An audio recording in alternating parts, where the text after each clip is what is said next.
Good afternoon, candidates. I'm Mr. Omagor. I'm going to deliver a lesson in SST. The title of the lesson is Multipurpose River Development Projects in Africa. Multipurpose River Development Projects in Africa. These words are very big. We shall begin by defining some of them. So the first one we're going to define is multipurpose. Multipurpose has got two words. One of them is multi and the other is purpose. Multi means many and purpose, use. Right? Multi means many and purpose means use. And then we have development projects. Development is gradual change from a poor state to a better state. So when we are looking at the meaning of multipurpose river development projects, it is, in other words, these are dams constructed along rivers to serve many purposes.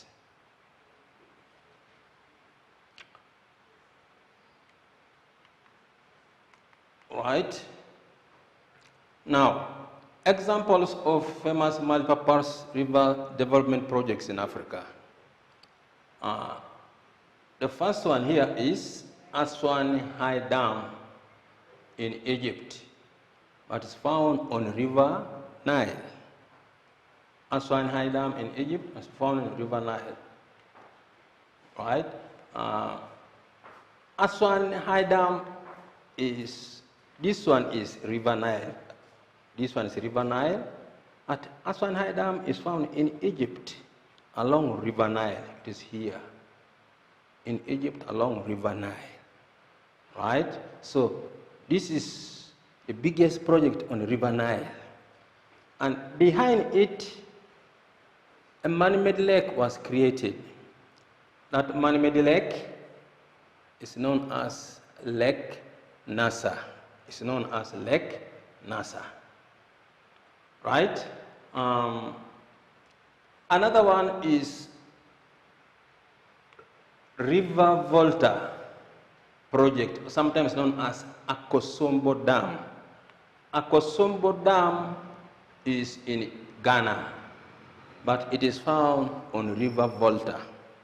Akosombo Dam is found in Ghana on River Volta. Right? This is Akosombo Dam, sometimes referred to as River Volta Project. River Volta Project is found on River Volta.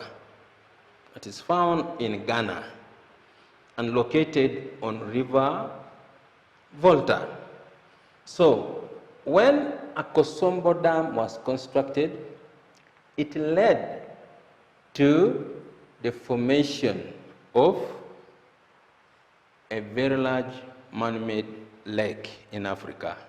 Actually, it is the largest, and the lake is known as Lake Volta. Lake Volta was formed after the construction of Akosombo Dam in Ghana. Right. The next one is Kayinji Dam. Next one is Kayinji Dam. It's found in Nigeria on River Niger. It's found in Nigeria on River Niger. Right? So it is actually on this river here. This is River Niger. So it goes all the way, and this is the Kayinji Dam. This is the Kayinji Dam. It was constructed on River Niger in Nigeria. Right? So that's the one. On the River Niger, we find Kayinji Dam. Right. Another one is Kariba Dam. Kariba Dam is along Zambia-Zimbabwe border. Along Zambia-Zimbabwe border on River Zambezi. On River Zambezi. right? So it is found here. This is River Zambezi, but Kariba Dam is somewhere there, right? Somewhere there. It is found at the border of Zambia and Zimbabwe. So the two countries share the dam actually, right? After that, we have yet another one, which is found on the same river. This one is known as Cabora Bassa Dam. It is found in Mozambique on the river Zambezi. Found in Mozambique on the river Zambezi. It's known as Cabora Bassa Dam. Right? Cabora Bassa is just there. This is Kariba on the same river, Zambezi, and this one is Cabora Bassa. The only difference is that this one is built at the border of Zambia and Zimbabwe, and yet Cabora Bassa is entirely in Mozambique. It's entirely in Mozambique. So those are some of the major multi-purpose river development projects in Africa. Right? Now, you want to look at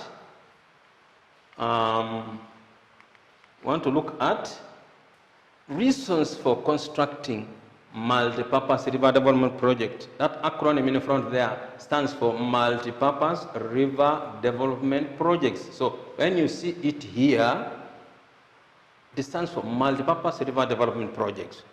Right. Now, why are those projects constructed? Why are they built? Reason number one, to generate hydroelectricity power. To generate hydroelectricity. Oh. All right? To generate hydroelectricity. All right, this one is not supposed to be there. It's supposed to generate hydroelectricity power. Right. This hydroelectricity power helps in the running of machines in the industries. Reason number two, or the value for construction of multi-purpose development project. Number two, here we have to provide water for irrigation. Many countries where some of those rivers actually pass do not receive enough rainfall. They do not receive enough rainfall. Therefore, they saw it wise to do what? To create a reservoir that would be relied upon to supply water throughout the year, right? Like for instance, when you look at Aswan High Dam, it passes through Egypt, and Egypt is a desert country. Therefore, there was need for water for irrigation, right? Because you know, Egypt, without River Nile, Egypt would be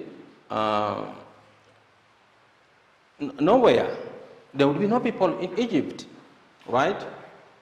So, to provide water for irrigation. Number three is to control flooding. To control flooding. In many occasions, before the construction of multi-purpose river development projects, flooding used to occur, and that flooding was very destructive. People would lose a lot of property as well as lives. But after the construction of multi-purpose river development project, flooding has been controlled. So water is released slowly by slowly, right? The next one is their reservoirs form fishing grounds. Reservoirs, actually, when multi-purpose river development projects are constructed, a reservoir formed behind, we may call it a lake. A lake is formed behind, and that lake goes a long way in helping us a fishing ground, Therefore, they are benefited also in that way. Next, to create a reliable source of water for industrial and domestic use. Formerly, the water levels of those rivers sometimes would become either too much or too little.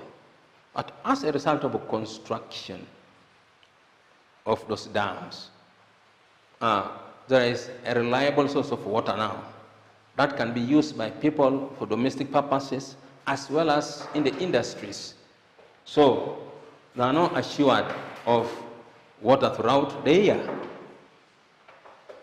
The next one is to create employment. During construction, several people were employed to build the dam, right? Several people were employed to build the dams. But after the construction, several people have again got employment opportunities. Others from industries which use power directly from the dams, others in farms that use water for carrying out irrigation, others in the industry of transport,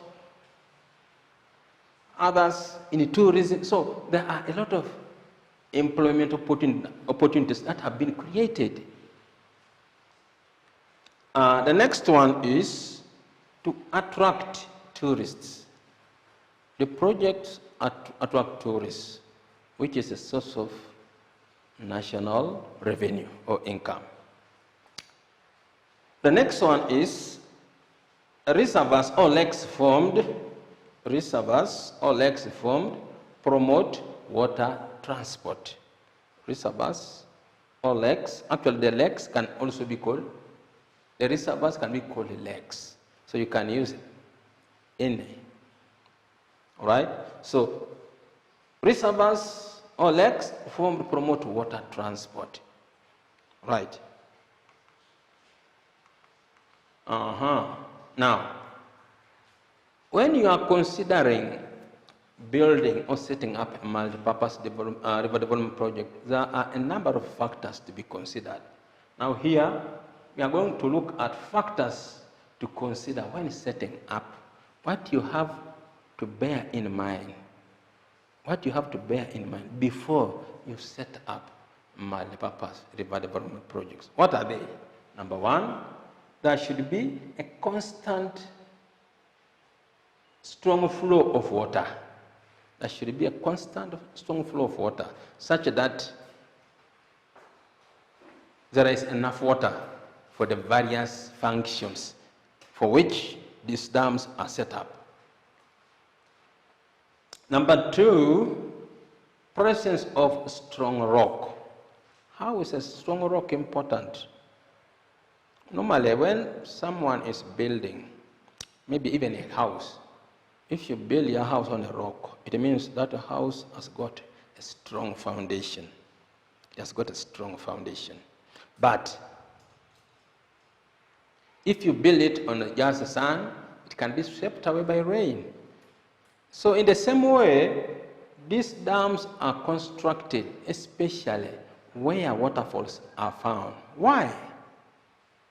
Places where waterfalls are found have got rocks on the bed. Therefore, those rocks form a strong foundation for the dam, which is constructed there. Right. Another one is presence of a reliable market for hydroelectricity power. You should consider the market in the place. It's very important that whenever hydroelectricity is produced, it should be consumed locally from within first. Although some countries are able to export the electricity, but much of it should be used locally. For example, Uganda uses much of the electricity from within, and the surplus is sold to the neighboring countries. Right. Another one is presence of a narrow, steep-sided gorge. In other words, V-shaped valley. V-shaped valley. Now, you need some narrow gorge. Of course, narrow gorge is the same as a V-shaped valley, right? Such that water is held behind. You cannot just build it where land is flat because you need to hold water back.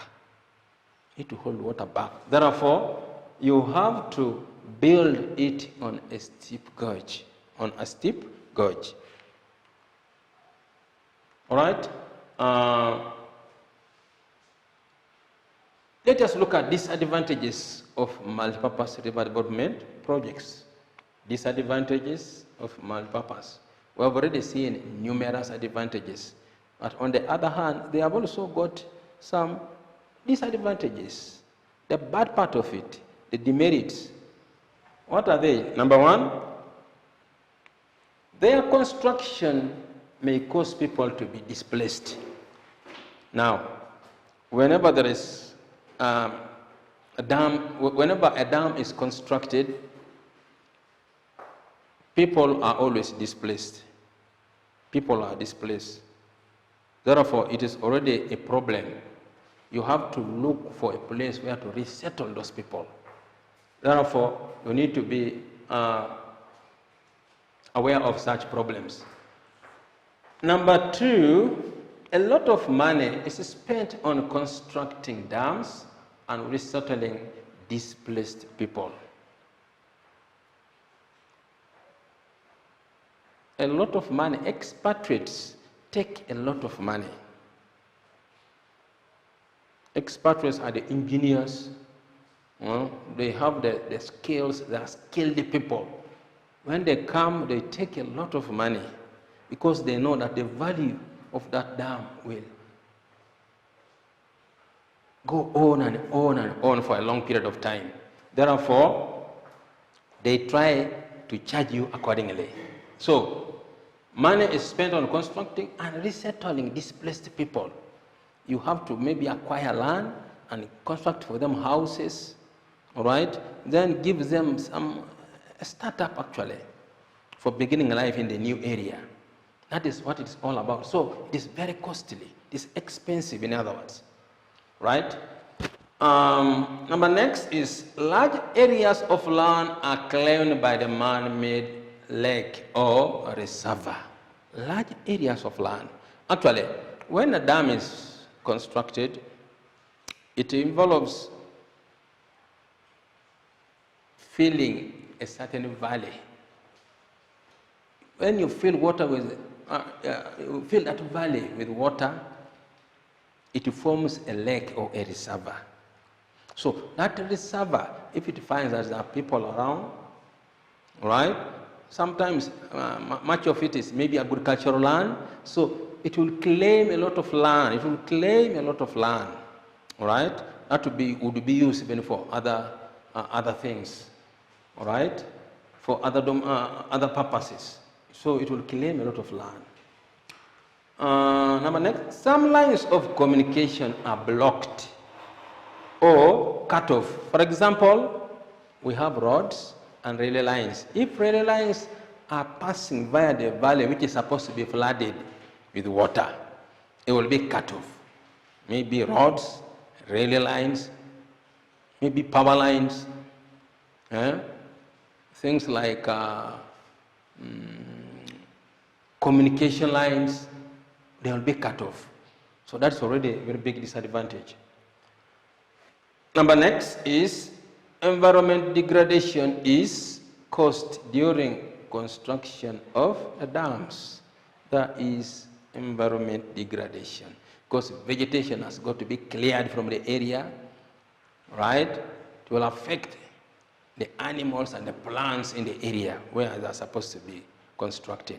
So these ones are the disadvantages of multipurpose river development projects, right? Now,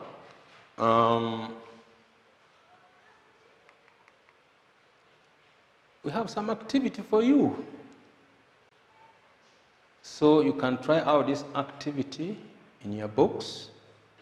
Try out that activity in your books. Yes? All right, number one, what are multipurpose river development projects? So you give the answer for that. Number two, give any 3 examples of the above projects in Africa. We can give examples, right? Mention any 3 reasons for building multipurpose river development projects. And number 4, in which country do we find the following projects? In which country do you find the following projects? First one is Aswan High Dam. In which country is it found? Number 2 is Kainji Dam. In which country is it found? And lastly, Akosombo Dam. So we have come to the end of our lesson. Stay home, stay safe. God bless you.